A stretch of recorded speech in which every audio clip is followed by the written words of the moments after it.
है ना।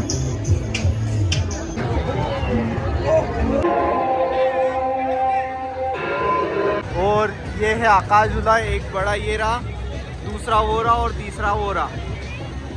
कितना मस्त लगा है ये, खरगोन में लगा है नवग्रह मेले में।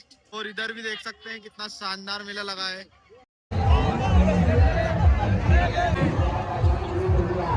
दोस्तों इधर फूल बंगला है।